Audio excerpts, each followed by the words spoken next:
Commodity fetishism is the existence of what is really just a certain amount of human labor in such a form that it appears to be a thing that is independent of human labor and governed by separate, eternal laws. As a commodity, a thing with a price, the product of labor takes on a mystical power over labor itself. The abstract and absurd laws of the market appear to be natural and force humans to organize their lives around them.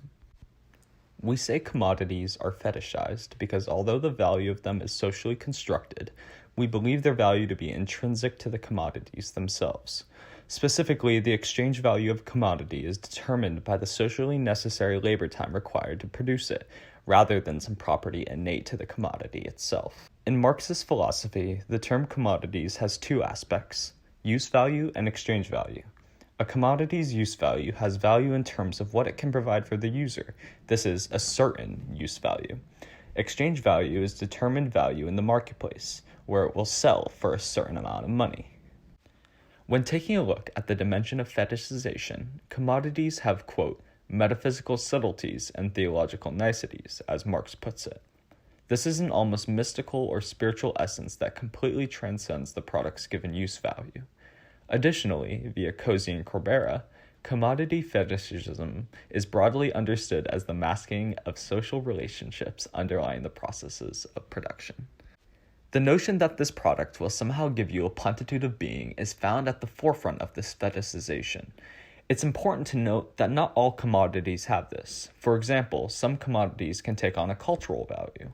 Personally, my experience within contemporary Korean culture has highlighted the commodity fetishization of being a doctor, engineer, professor, or lawyer, which translates heavily towards buying into certain education institutions, academic and/or professional certificates, and the fetishization of cultural values within the capitalistic system.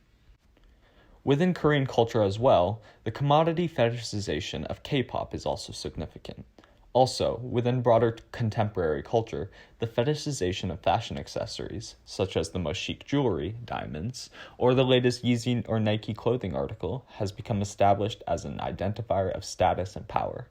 These inherent values create obscure social hierarchies. Truly, commodity fetishism establishes the illusion of feeling complete, full, content, and/or happy just because an individual bought something. This process falls into the imagination that what that consumer just bought will fill a certain hole that had been lacking due to the absence of that product. This illusion takes on a value that is beyond mere use value.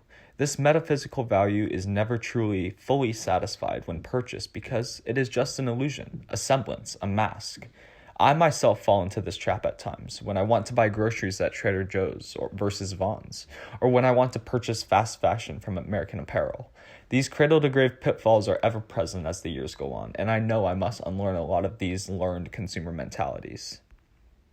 In short, commodity fetishism highlights the promise that these products offer, a promise that will ultimately never be fulfilled.